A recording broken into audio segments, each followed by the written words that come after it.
नमस्कार, मी ग्रीष्मा दातार. तुमचं माझ्या चॅनलमध्ये खूप खूप स्वागत आहे.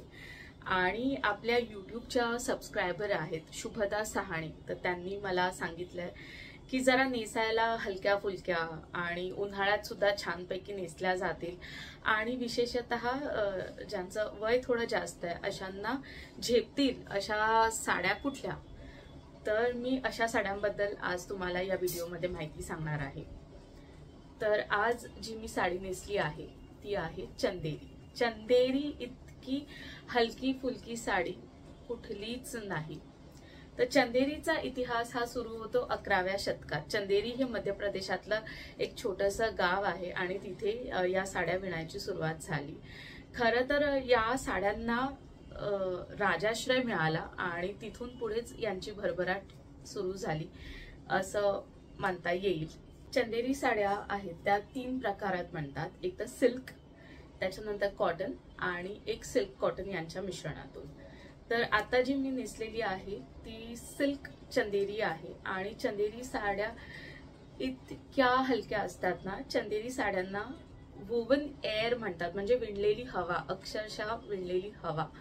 आणि तसंच आहे, इतकी हलकी फुलकी साडी असते आणि त्याच्यामुळे ती पारदर्शी सुद्धा असते. आता मी तुम्हाला दाखवते तर मी दिसेन तुम्हाला आरपार याच्यातून. बघा इतका पातळ पोत असतो चंदेरी साड्यांचा आणि त्याच्यामुळे ज्या राजघराण्यातल्या स्त्रिया होत्या त्यांना नेसायला एकदम आरामदायी आणि छान हलक्या अशी साडी कुठली तर चंदेरी. म्हणून हे चंदेरी साड्या प्रसिद्ध झाल्यात. आता ही जी साडी मी नेसली आहे ना ही थोडी हेवी आहे चंदेरी मधली साडी, कारण एक छान भरलेला बॉर्डर आणि छान असा हा भरलेला पदर, ही अशी साडी आहे. तर खूप सुंदर रंग आहे याचा, निळा आणि मोरपिशी अशी झाक आहे आणि थोडासा गुलाबी राणी रंगाची त्याची बॉर्डर आहे या चंदेरी साडीची. या साड्यांची रेंज सुरू होते, म्हणजे सिल्क प्रकारातली रेंज 10,000पासून पुढे मिळतात साड्या. आणि छोट्या कमी याची पण मी दाखवते तुम्हाला साडी. माझ्याकडे फार याच्यातल्या चंदेरी साड्या नाही आहेत आणि या साड्यांना इतक्या नाजूक असतात. तर पूर्वी या चंदेरी साड्यांना अशा उभ्या चिरायच्या, कारण धागे इतके नाजूक असायचे सिल्कचे आणि ह्या साड्यांना घडीवर आपण ठेवतो तर घडीमध्येच अशा चिरायच्या. आता मी जेव्हा विणकरांशी बोलते तेव्हा त्यांनी सांगितलं की आम्ही धागे बदललेत त्याच्यामुळे तेवढं आजकाल ती विरी जायचं प्रमाण थोडं कमी झालंय. तर मी तुम्हाला चंदेरीतलीच अजून दुसरी एक साडी दाखवते. आता ही थोडी कमी रेंजची साडी आहे. ही माझ्या आईची साडी आहे आणि कोल्हापूरला इंगळे साडी हाऊस म्हणून एक खूप फेमस साडीचं दुकान आहे, तर तिथून आम्ही घेतली होती. आणि जवळजवळ किती 5-6 वर्षांपूर्वी घेतली होती. माझ्या लग्नाच्या वेळेस माझ्या आईने ती साडी घेतली होती आणि 6 वर्ष तर नक्कीच झाली आहे त्या साडीला. पण छान आहे, अजून जशीच्या तशी आहे.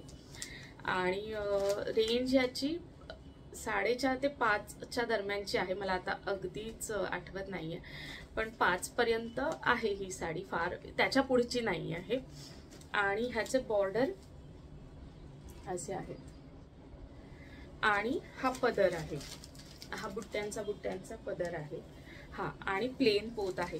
आणि पुन्हा तेच इतकी हलकी फुलकी आहे आणि अशी पारदर्शक असते, कारण सिल्क आहे आणि खूपच नाजूकपणे विणलेली असते. आणि चंदेरी साड्यांचं हेच वैशिष्ट्य आहे की एकदम नाजूक आणि छान हलक्या फुलक्या नेसायला. तर तुम्हाला उन्हाळ्यात काही समारंभ असेल तर तुम्ही नक्कीच या साड्यांचा विचार करू शकता. चंदेरीमध्ये आजकाल खूप पेस्टल वगैरे पण ऑप्शन आहेत आणि खूप वेगवेगळे रंग आलेले आहेत, तर तुम्ही नक्कीच अशा साड्यांचा विचार करू शकता. छान आहेत या साड्या. आता उन्हाळ्यात नेसायच्याच प्रकारातल्या मी अजून एक साडी दाखवणार आहे, ती म्हणजे लहेरिया. तर लहेरिया ही साडी आहे ती राजस्थानमधली आहे. मेनली उदयपूर, जोधपूर, जयपूर इकडे ही साडी नेसली जाते. आणि लहेरिया साडी ही बघाल तुम्ही तर लहेर म्हणजे काय तर तरंग, आणि अशी लाटांसारखी जी नक्षी असते ती या साडीवर असते, म्हणून या साडीचं नाव लहेरिया.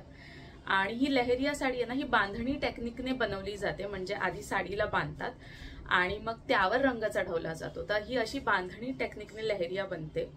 आणि लहेरिया प्रामुख्याने एकतर जॉर्जेट, सिल्क किंवा मलमल, जे मल कॉटन बोलतो ना, त्याच्यात असते. आता माझ्याकडे 2 साड्या आहेत. माझे आई बाबा जेव्हा राजस्थान ट्रिपला गेलेले तेव्हा त्यांनी माझ्यासाठी आणल्या होत्या. तर ही जॉर्जेट लहेरिया आहे आणि तुम्ही बघू शकाल याचा पदर वगैरे काही नसतो. हा असं म्हणजे बॉर्डर वगैरे पण काही नाही. ही सरळ एक रंगी अशी साडी आहे, बघू शकता. ह्याच्यावर असे लाटांसारखे तिरके तिरके पट्ट्या. ही साडी थोडी महाग आहे दुसऱ्या साडीपेक्षा आणि एवढी सॉफ्ट आहे ना, म्हणजे तुम्ही नेसलीये नाही नेसलीये तुम्हाला ती कळणार पण नाही, इतकी हलकी फुलकी असते. या साड्यांबरोबर थोडा तुम्ही हेवी ब्लाऊज जर मॅच केला ना तर ती खूप छान दिसेल, उठून दिसेल. म्हणजे अगदी लग्न कार्यात सुद्धा तुम्ही नेसू शकता. आणि पुन्हा तेच, या साड्या राजघराण्यातल्या स्त्रियांमध्ये जास्त प्रसिद्ध आहेत. तुम्ही पाहिलं तर जयपूरच्या ज्या महाराणी होत्या आणि ज्या अतिशय प्रसिद्ध आणि माझ्या अतिशय लाडक्या महाराणी गायत्री देवी, तर त्यांचे तुम्ही फोटो बघा, गुगल करा. इतक्या सुंदर दिसतात ना त्या लहेरिया साडीमध्ये. मला जर कॉपीराईट फ्री फोटो मिळाला तर मी नक्कीच इथे बाजूला तुम्हाला दाखवेन. इतक्या सुंदर आणि जे ग्रेसफुली ते करतात. तर ही साडी आणि एक मोत्याची माळ, छान मोत्याचेच कानातले, असं जर लुक केला तर खूप छान दिसेल. तर उन्हाळ्यात नक्कीच या साडीचा ऑप्शन तुम्हाला घेऊ शकता. तर ही जॉर्जेट आहे, थोडी हेवी असेल तर तुम्ही सिल्क मधल्या पण तुम्ही नक्कीच घेऊ शकता. मी याच प्रकारातली अजून एक साडी तुम्हाला दाखवते. आता ही दुसरी आहे. ही हिरव्या रंगाची साडी आहे आणि इतकी छान वाटते. श्रावण महिन्यात ही साडी जास्त नेसतात राजस्थानी लोक.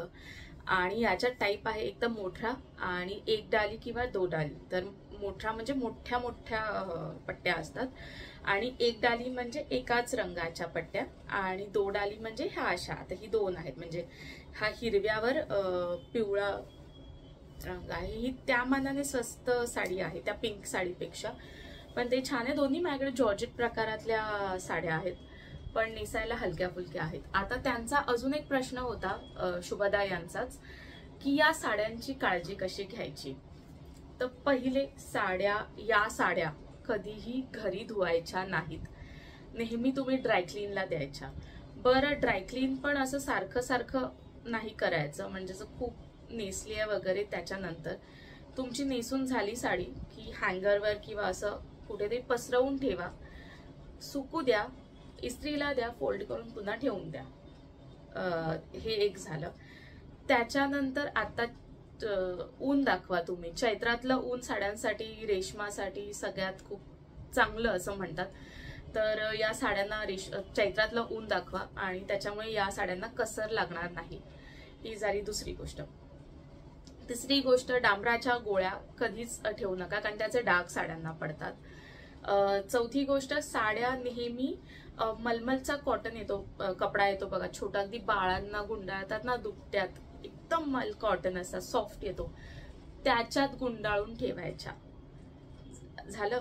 आणि 6-6 महिन्यांनी ऊन द्यायचा. आता तुम्ही म्हणाल की आता 6 महिन्यांनी तर म्हणजे चैत्र झालं, पण त्याच्यानंतर पुढे पाऊस असतो, काय असतं, तर काय करायचं, AC चालू ठेवायचा आणि साड्या पसरून ठेवायच्या आणि घड्या ना 6-6 महिन्यांनी त्याच्या बदलायच्या, उलट सुलट करायच्या. म्हणजे आता अशी घडी घातली ना उलटी, तर नेक्स्ट टाइम सुलट घालायची, असं करून त्या ठेवायच्या. आणि साड्या ठेवताना सिल्कच्या एका ठिकाणी, जॉर्जेटच्या एका ठिकाणी अशा जर ठेवल्या ना तर साड्या नक्कीच छान मेंटेन होतात.